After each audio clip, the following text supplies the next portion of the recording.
And I'm live. There we go. Good. Excellent.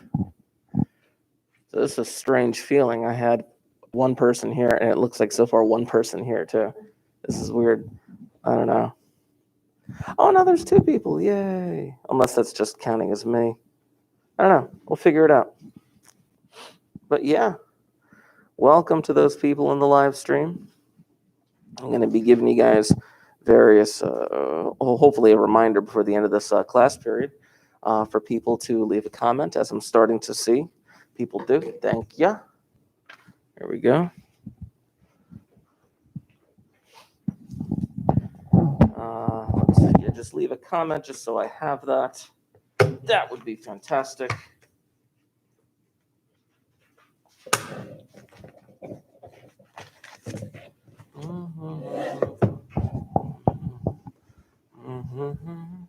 There we go. Good. Excellent. I wanted to bring up the live stream on my phone just so I had the chat for when I walked over to my desk. I'm waiting for that thing to load up properly. There it is. And y'all can see that right there. There's me on the live stream. Yeah, that's cool. Haha. Excellent. Oh, no, there's 4 people. Good. Okay. So just a question, just a simple question before we actually begin class today. Now, and I'm not looking for specifics. I just want to know, and I could ask you point blank, and I can ask the people in the chat to respond to as well. If you are eligible to vote, did you vote in the most recent election? So I'm just going to throw that question out there to those of you in the chat right now. If you are eligible to vote, did you vote? Now, I don't care who you voted for. That is not the purpose of this question. I'm just kind of interested in something before we kind of take a step forward. That's totally fine. Yeah. No, that's totally fine. Here's the thing. Like, people are all like up in arms, like, oh, you have to vote, blah, blah, blah, blah, blah. And I'm like, I'm an American. I don't have to do anything technically. I mean, just, but yeah, some people are saying they weren't eligible, things of that nature. I got a few people who voted. There you go. Yeah. It's very interesting because when I was in high school and in college, I refused to vote because I had this idea in my head that specifically for the presidency, that my vote did not count. And it took me a long time to kind of come to terms with it on a number of occasions. Now, regardless of what you think about the presidency, regardless of where you end up voting for president, voting on the down ballot stuff, the governors, the senators, the House of Representatives, the local elections, those are very important. The local elections, the Senate, the House, all that stuff, that is based on plurality. Obviously, the presidency is not based on plurality, but we'll go into some of those details. It's going to be nice.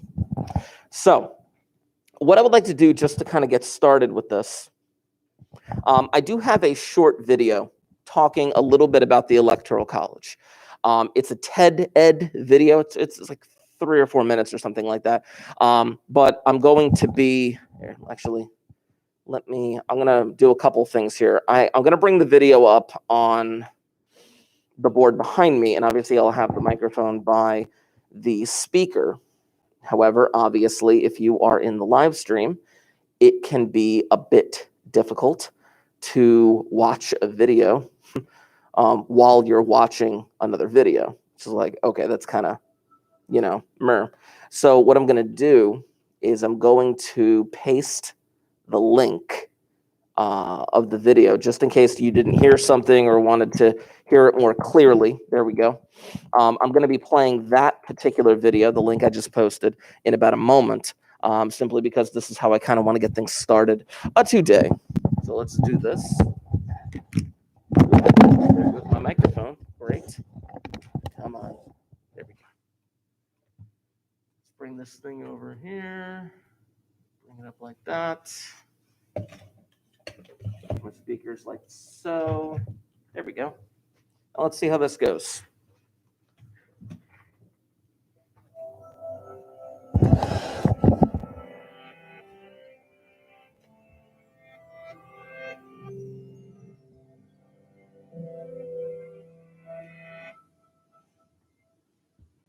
Most people have heard of the Electoral College during presidential election years.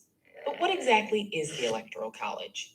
Simply said, it is a group of people appointed by each state who formally elect the President and Vice President of the United States.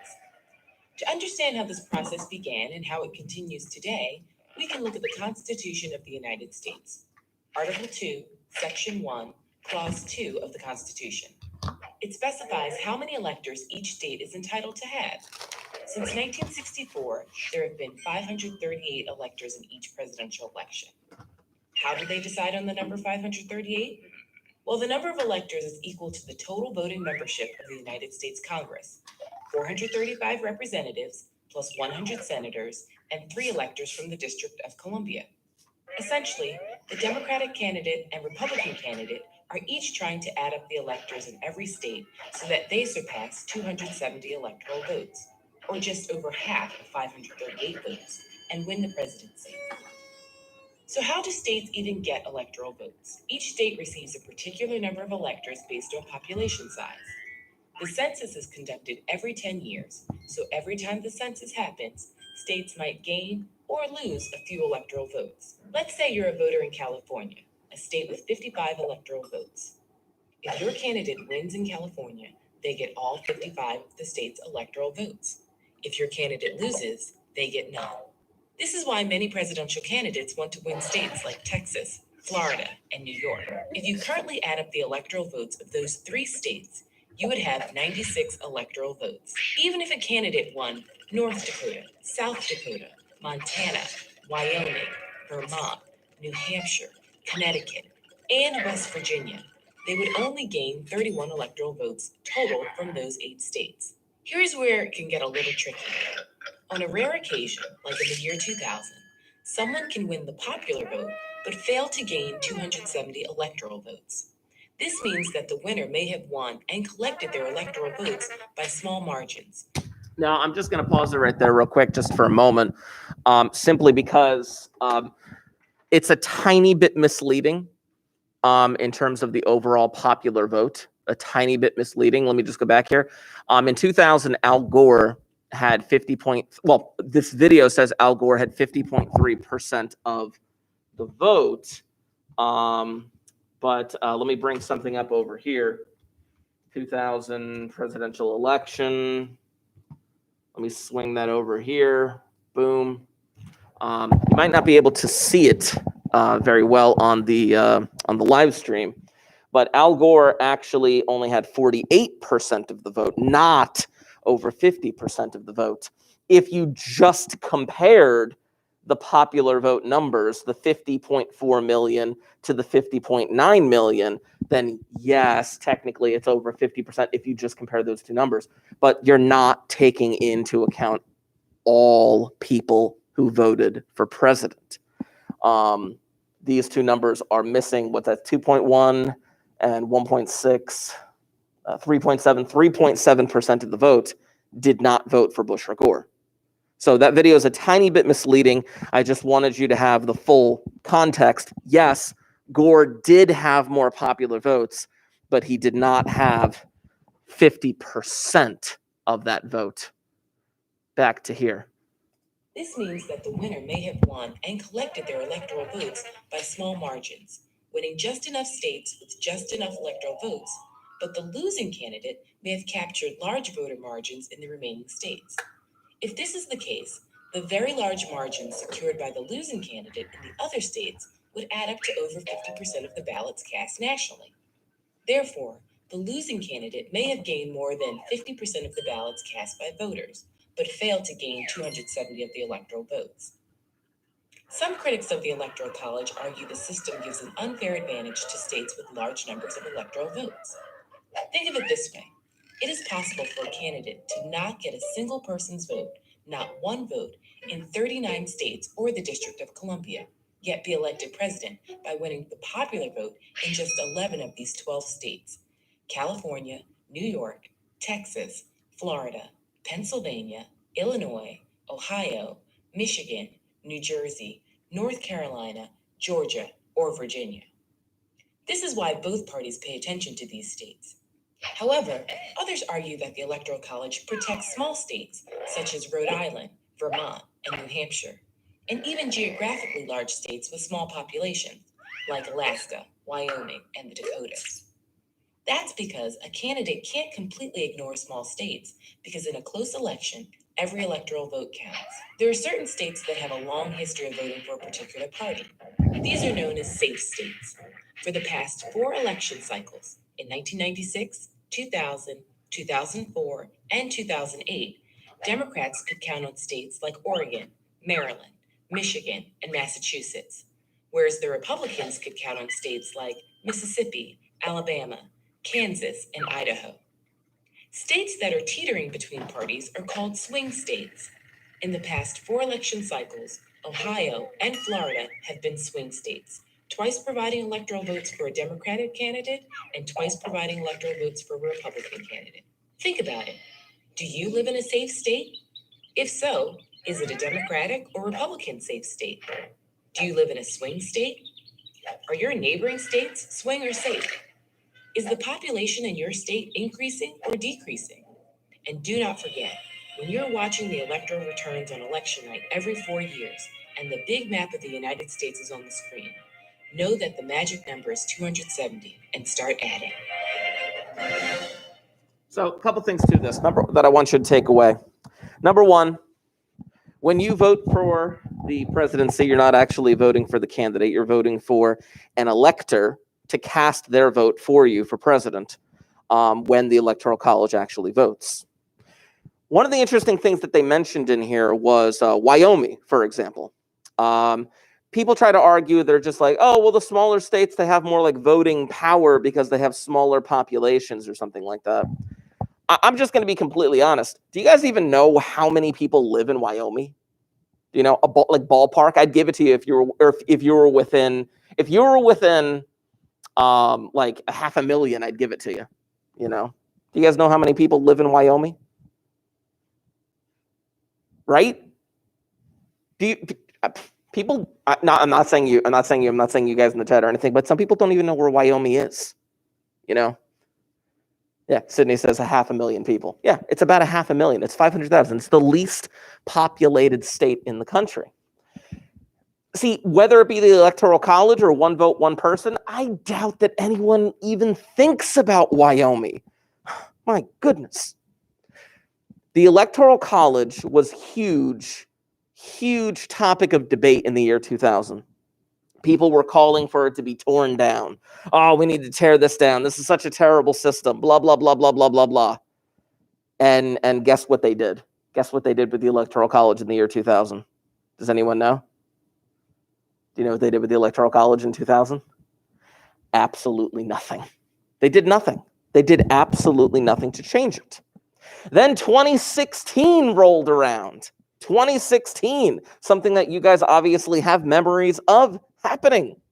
And people are like, oh, the Electoral College, it's such a terrible system. Tear it down, tear it down. Guess what they've done? Absolutely nothing. And then we had the 2020 election, and then everyone's like, yay, it worked. The Electoral College system is not the perfect system. I'll repeat that. The Electoral College system of voting is not the perfect system. But I don't know if there exists any perfect system of voting. There's no perfect system of voting if you have 3 or more candidates. There is no perfect system of voting if you have 3 or more candidates. And that's kind of what I want to get into today. So what I have is this. Number one, I want to take a short little set of notes in regards to certain criterion that need to take place in order for, well, what we call fairness. We'll get into those details. I have a quizzes that I would like to do with you guys in regards to voting methods, just to kind of see where everyone is. This would be a practice quizzes, but I want to see where people are with this information and how they're kind of handling it. And then we'll kind of see where it goes from there. So if you would, if you do not already have them out, I'm going to need those notebooks out and open. Sydney, I'm looking it up right now. actually. Where is it? Oh my word. Yeah, you might be right.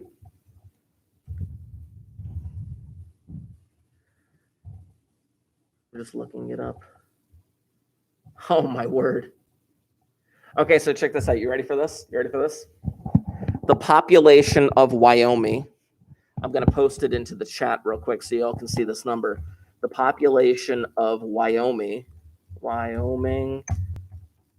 is 578,000. 578,000. The population of Ocean County, just Ocean County, according to Wikipedia, mind you, these numbers might change with the new census, 576,000. You said there's as many people living in Ocean County as there is in Wyoming. Correct. How messed that's a we should be our own state. No, I really don't know. Anywho, let me bring this over here. There we go. And bring this over here. No, I don't want to replay that. Come on. There we go. Bring that up. Flip that over. And there it is. Excellent. So, if I could actually find the right marker. Here we go. Today is the 4th. This is, let's call this voting criterions. Voting criterions. Now, a criterion is a fundamental principle. A criterion is something that is, sorry, she said Ocean County is Wyoming 2.0. Not necessarily, but anyway. A criterion is a principle that is, it's something that it's not very disputable. For example, we have something known as the majority criterion. The majority criterion. Now, what the majority criterion says is this. If a candidate has a majority of first place votes, then that candidate should win. This seems like a very straightforward statement. If a candidate has a majority of first place votes, then that candidate should win. Typically, what ends up happening in presidential elections is that you have two candidates where neither one of them receives a majority. Remember, a majority is 50% plus 1. I take you back to the 2016 election. There we go. 2016 election. That was 2000. And I'll also show you the 2020 election. Here's the 2016 election. And you can see, and I'll kind of walk up and point this out, neither candidate received 50% plus of the vote. Neither one did it. The majority criterion can't be used because neither one reached a majority. There's not a plurality criterion. There's no criterion that says if you receive the most votes, you win. Nothing like that actually exists. But then when you go to 2020, again, regardless of what you think about the Electoral College, in 2020, Biden did receive 51% of the vote. So that does satisfy the majority criterion, regardless of what people think about the Electoral College. And yes, the Electoral College is still the rule of the land, but this does satisfy the majority criterion.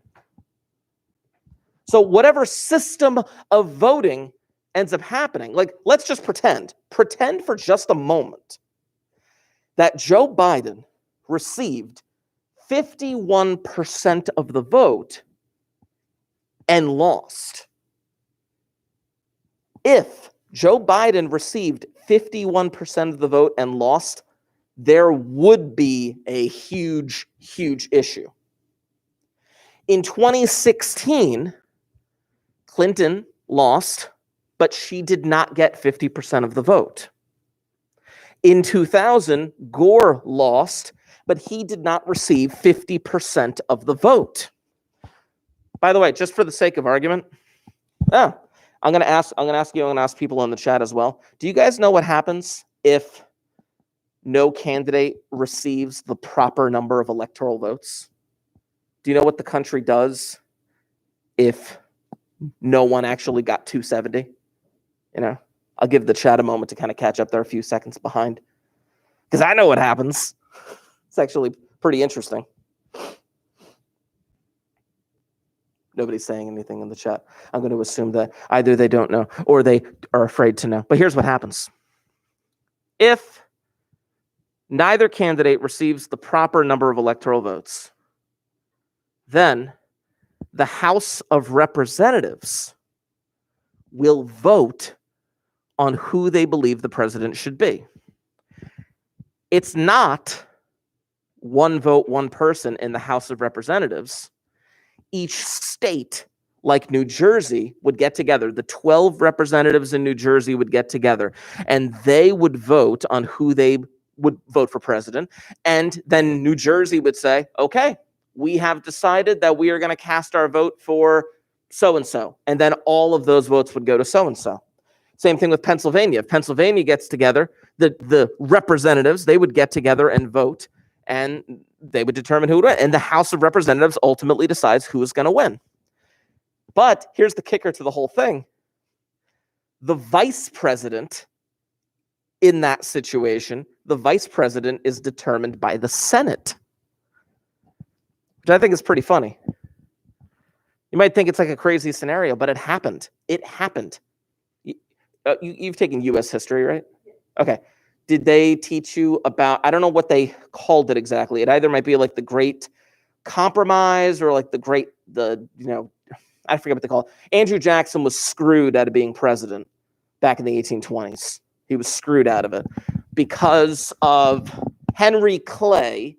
And, I think they called it like the corrupt deal or the corrupt bargain. I don't know. But Sydney says the country explodes. No, the country does not explode. The country will not explode. There it is. Check this out. 1824. 1824. There were four major candidates, but there were way more than four running altogether. You didn't need 270 to win. You need 131 to win. And Quincy Adams had 84. Andrew Jackson had 99. But you needed 131 to win. So neither of them had it, so it went to the House of Representatives. And what ended up happening was Henry Clay, being the Speaker of the House at the time, I believe, influenced people to vote for John Quincy Adams because he hated Andrew Jackson. But here's the crazy part.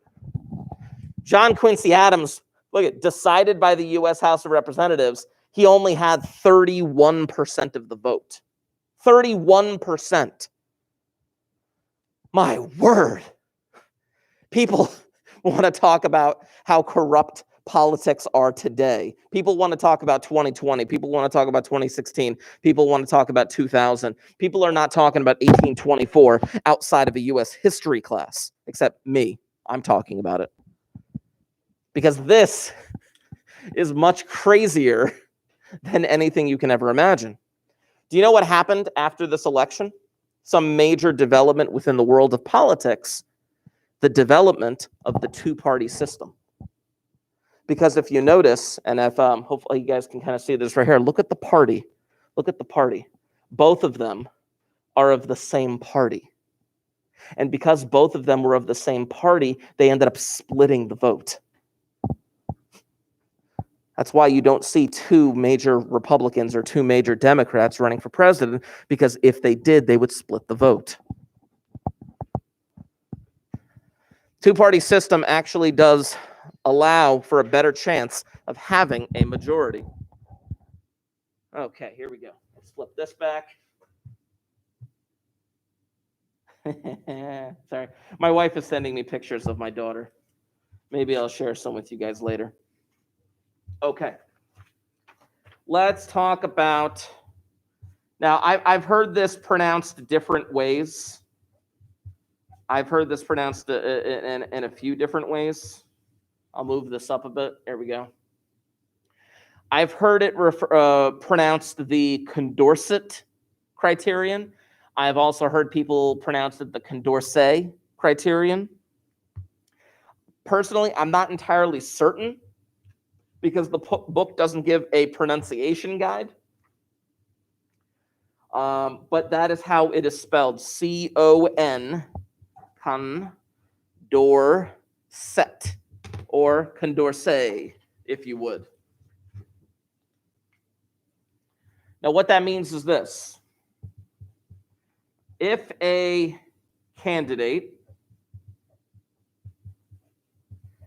is preferred by voters over all others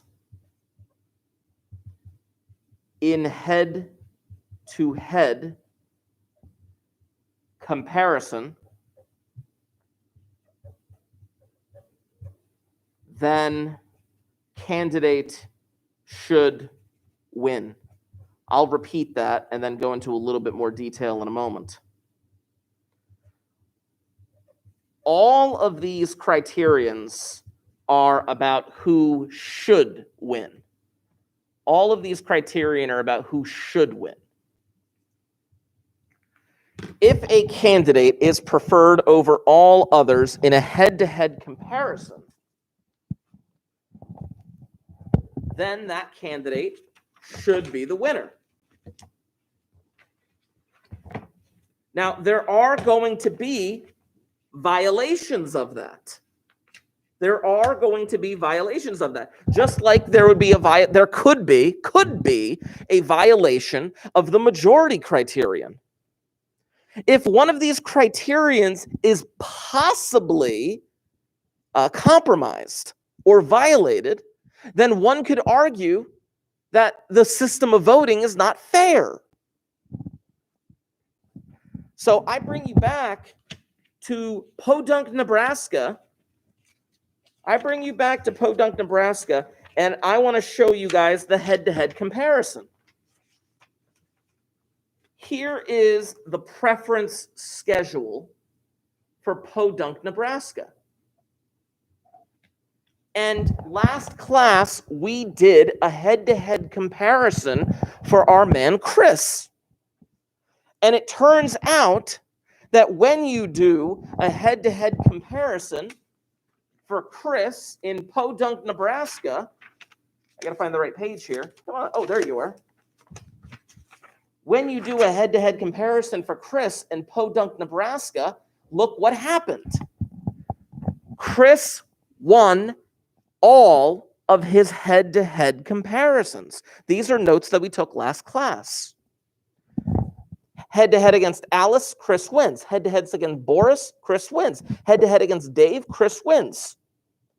But Chris ends up losing plurality with elimination, losing the board account.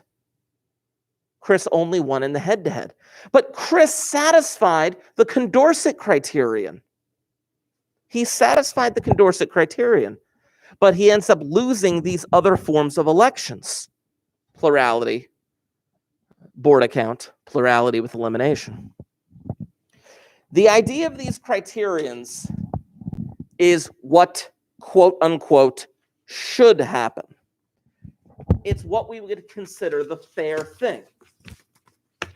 But more often than not, these criterions are violated because there is no fair system of voting if you have 3 or more candidates. I'm just going to read this one more time just for the sake of people in the chat, of course. If a candidate is preferred by voters over all others in head-to-head comparison, then that candidate should be the winner. Should be. Not will be, but should be.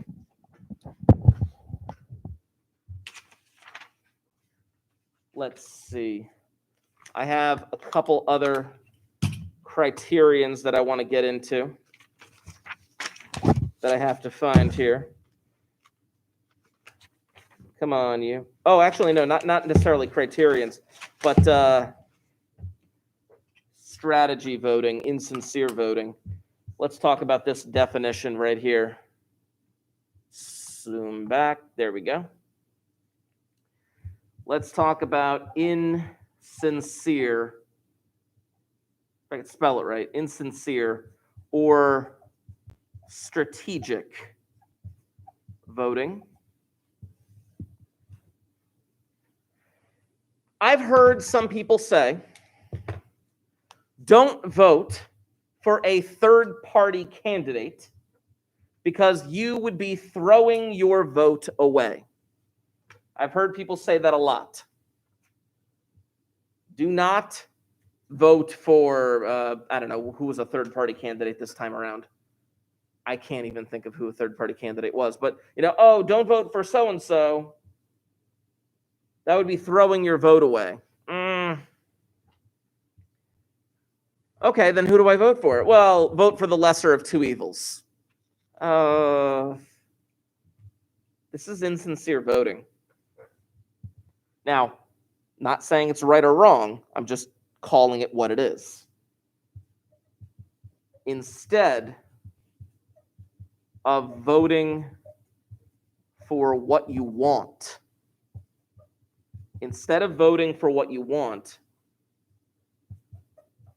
knowing your choice won't win, you instead vote for a choice with a better chance of winning. I'll move this up a bit if I can spell winning correctly.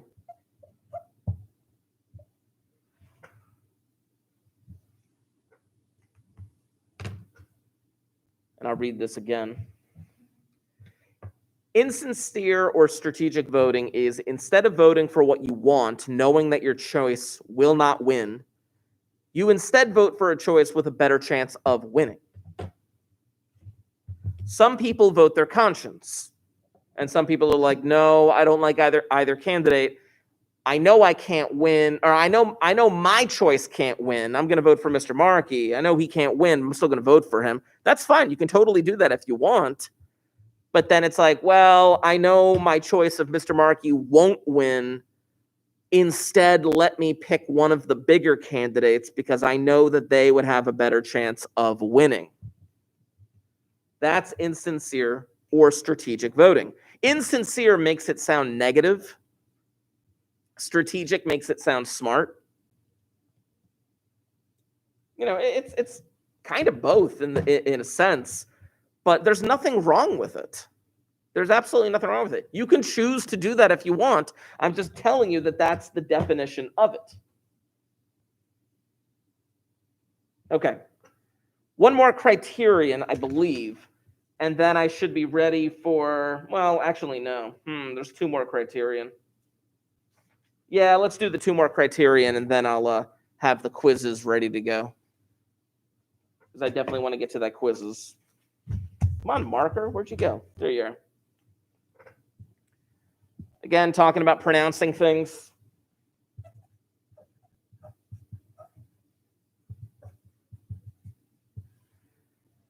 I have heard this pronounced so many different ways. Monotonicity is probably my favorite version of pronouncing it. Pronouncing it is not the big deal. Just mono, ton, city. It is the monotonicity criterion. Now, this one's a little weird. Let me write it out, and then I'm going to explain what that actual definition means. If a candidate is the winner,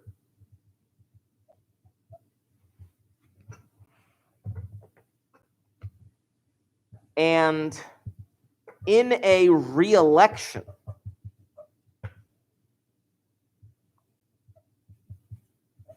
the only changes in ballots are in favor of that candidate,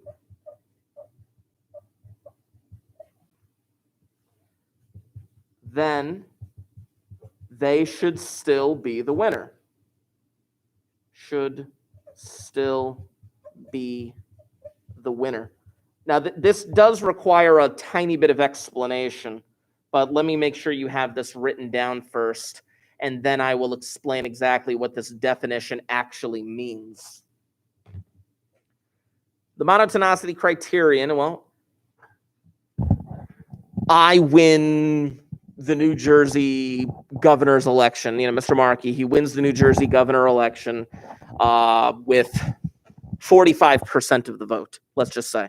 I don't know. I'm just making this up. 45% of the vote. And then 3 years later, I'm up for re-election. And during that re-election, some ballots change, but they change in favor of me. I should still be the winner. I should be. Now that seems like, well, I mean, come on. How is that a thing, Mr. Markey? That seems like the most logical thing on the face of the planet. But there is a scenario, or there are voting scenarios that actually mess that thing up. Ah, my glasses. I'm trying to find the example. That I had in regards of monotonicity. I believe it was in regards to, it is in regards to Olympic City voting. Let me show you this example. In fact, I'm going to show you this example, and then we're going to jump to the quizzes. I'm going to save the last criterion for another day, but I wanted to show you this voting system. So check out this voting system. There is a straw poll for Olympic host city. There is a straw poll for Olympic host city. This is going to talk about the monotonicity criterion. And there are 3 choices. There is Athens, Barcelona, and Calgary. Keeping it very simple with the A, the B, and the C. And here is the preference schedule of the straw poll. 7 people voted ABC, 8 people voted BCA, 10 people voted CAB, and 4 people voted ACB. I'll leave that up there. Now, mind you, this is just the result of the straw poll. And of the straw poll, you can hopefully see that Athens is the winner. Now, the way that they typically vote for an Olympic host city is with plurality with elimination.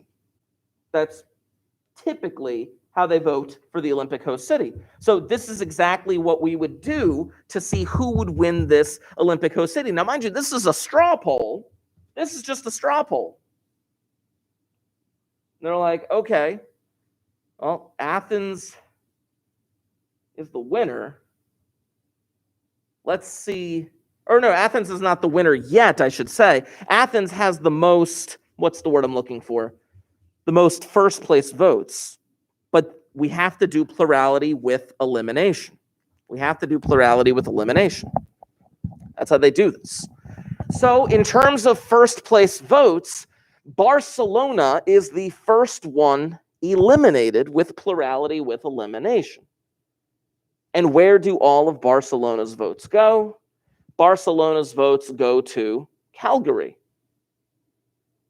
Calgary ends up with 18, and Calgary ends up being the Olympic host. Now, that's according to the straw poll. So let me just write a statement right here. Hold on. I'm going to put a little statement down here. With plurality with elimination,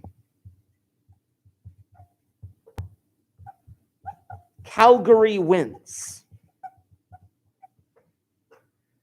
With plurality with elimination, Calgary will win this Olympic host city straw poll. Now, Ms. Rank, you keep calling it a straw poll. What's a straw poll? A straw poll is an unofficial vote. A straw poll is like the vote before the vote. It's like, hey guys, who are you going to vote for? Oh, Rob, I'm going to vote this way. Oh, okay. And they kind of compile that. Oh, we have a straw poll result. It's not official, but this is where we think people are going to vote. And if you did plurality with elimination, Calgary would win. Yeah, Calgary, Alberta, Canada. Good for them. So what ends up happening is this. Check this out. This is a possible scenario.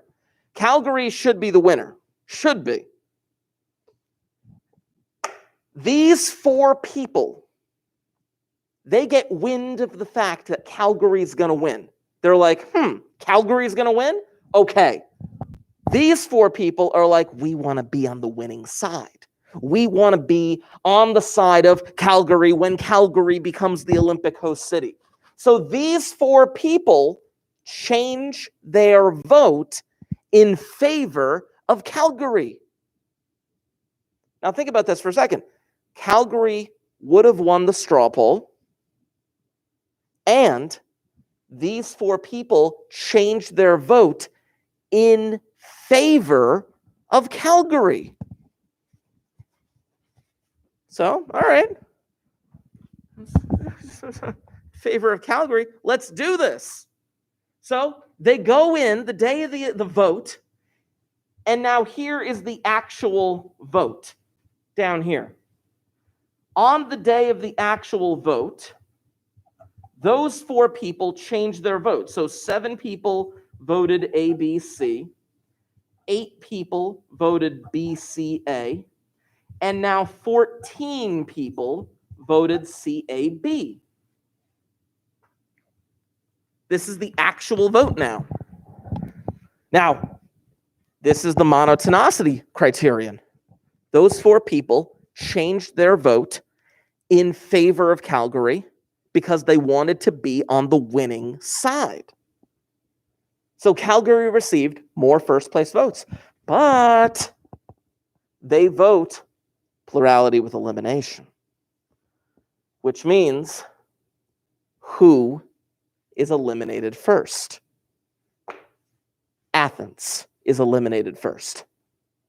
And when Athens is eliminated with the least first place votes, who gets Athens votes?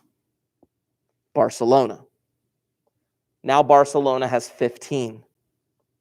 Now Barcelona has 15 votes after Athens was eliminated. 15-14, Barcelona wins. This is a weird scenario. Now Barcelona wins.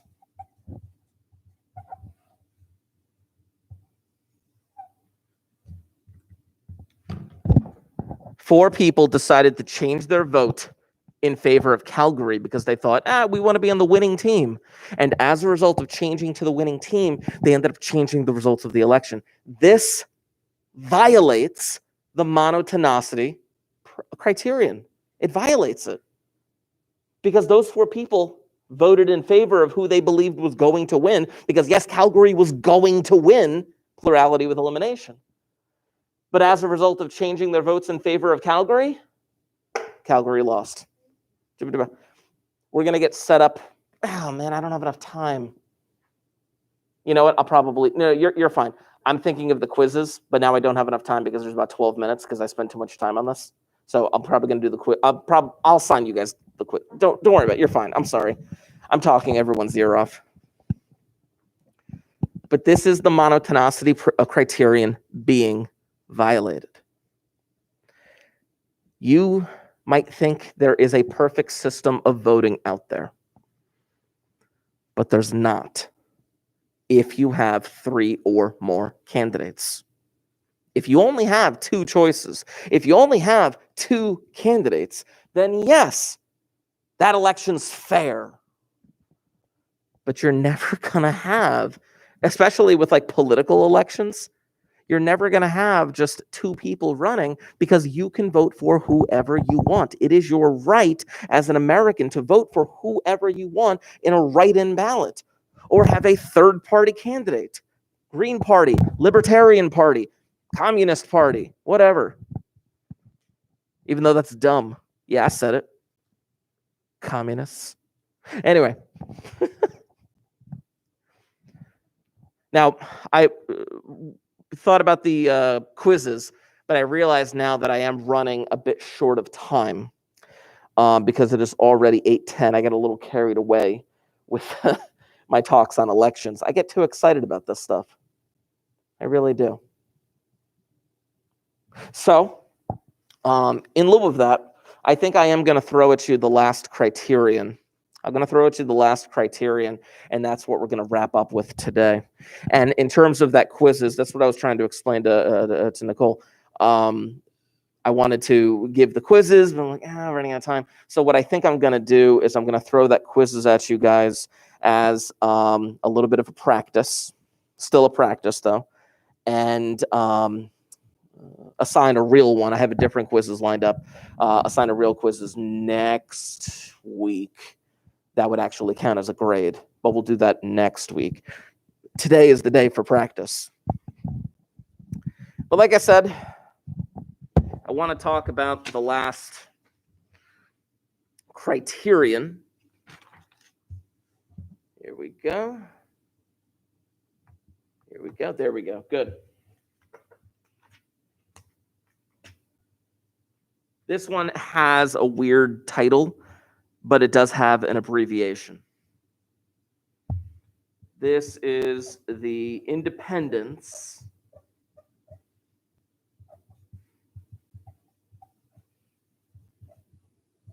of irrelevant alternatives criterion,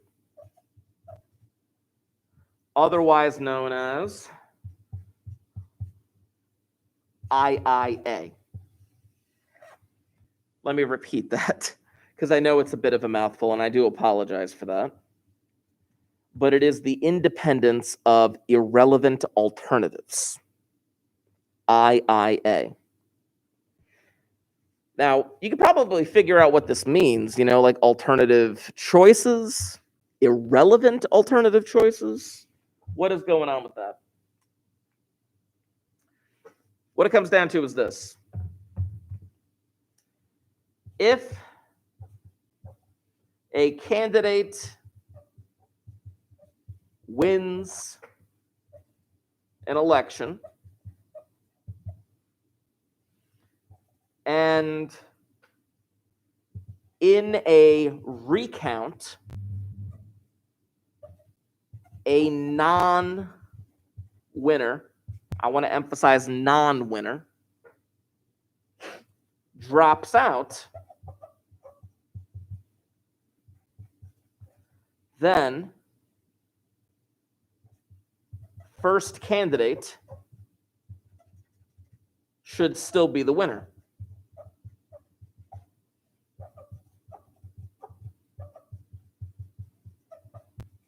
I'll repeat that. If a candidate wins an election, Mr. Markey wins the governor of New Jersey. Yeah, I'd never run for president. And then they have to do a recount of some sort. I don't know why they would ever do a recount. I mean, not that a recount is ever something that we do in America,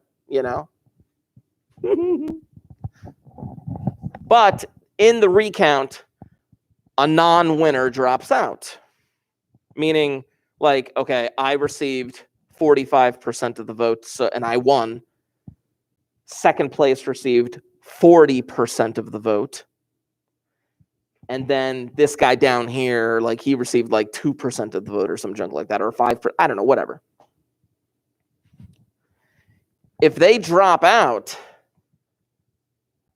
then I should still be the winner. Someone who doesn't necessarily anywhere near the winning spot, I should still technically be the winner. But clearly, that can be violated very, very easily. This one's actually violated a bit more easy and a bit more logically than others.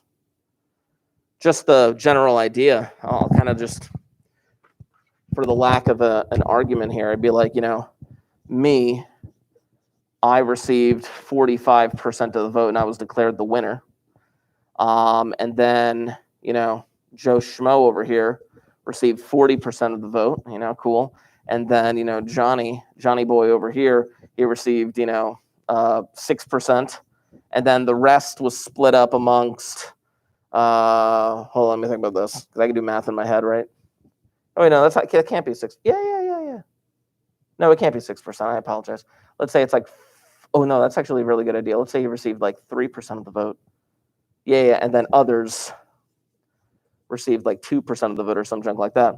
So if John Boy and others all like drop out, then their percentages have to be dispersed to me and this Joe Schmo guy. And logically, if they drop out and let's say like, I inherit the others, so I'm now at 47%, and then Joe Schmo is now at 43%, yeah, I'm still the winner. That goes hand in hand with the independence of relevant alternatives criterion. If those others who clearly are not going to win drop out, I should still be the winner. But there are instances where it's like, okay, well, let's say that instead of that, I only had 44% and Joe had 42%. John had 8% and others had 6%. Now, all of a sudden, we got a race on our hands because if the others drop out and give their votes, well, preference ballot, their votes are inherited by me or Joe Schmo, then, oh, snap, I might not be able to win. There are so many scenarios in voting. It's really insane, the number of scenarios that could potentially happen within a vote. I mean, the presidency is one thing. It's probably the most famous example of a voting system that people are both happy with and hate at the same time.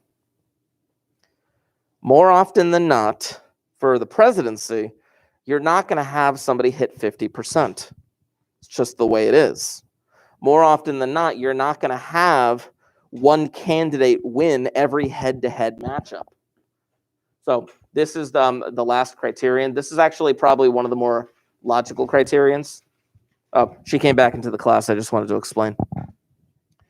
It's got a lengthy title, but they have an abbreviation. It's called the Independence of Irrelevant Alternatives. And basically what it means is this. And I'll let you copy down the actual wordage, but let me verbalize this. If I win an election, me, Mr. Markey, I won an election, but then they have to do a recount of some sort. If they have to do a recount and then some lesser Johnny Boy drops out and he knows he's not going to win, but he drops out, I should still be the winner of that election. But if Johnny Boy drops out, his votes go somewhere. They might go to me. And if they go to me, I'm still the winner. If they go to someone else, I might lose. A preference ballot is what I wish they would have done. It's really what I wish they would have done for the primaries, for the Republicans and the Democrats. It really is what I wish they would have done. Man. You weren't here the other day. Did you hear about the guy? Do you know the Republican candidate by the name of Jim Gilmore? Yeah, nobody does, right? But this was a major candidate for president in 2016. He was the 17th Republican running that year, the 17th. Here, I'll let you actually copy. Yeah, I'm sorry. You're copying that down. Let me actually bring up the 2016 Iowa caucus, and I'll show you what I mean. Did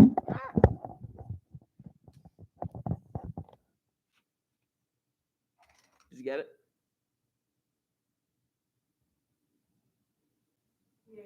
Cool. 2016 Iowa caucus. This is the funniest thing. This is part of the reason why. This right here is part of the reason why I feel the primaries should go to a preference ballot system. Because if, these 5,200 people voted for Jeb Bush, but Jeb Bush didn't win. So what if we did like plurality with elimination and we eliminated all these like other votes right here? And then these 5,200 votes could actually go to people's second choice instead of Jeb Bush, for example. I don't know.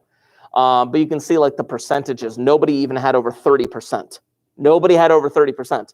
This guy, Jim Gilmore, 12 people voted for him. And you're like, oh, that's sad. 12 people voting for Jim Gilmore in the Iowa caucus.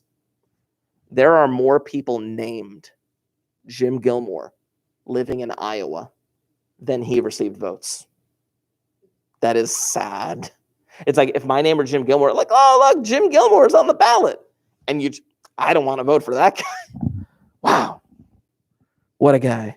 I don't even know what he's doing now, but clearly he lost to other. He lost to other. Anyway, that's it for me. Like I said, I'm going to throw a quizzes at you guys, but it's going to be practice. The real one that I'm going to put together is going to count next week. But the one I'm going to clearly label it as practice. Dare is the bell. And I'll see you guys next time. So I timed that really well. Anyway.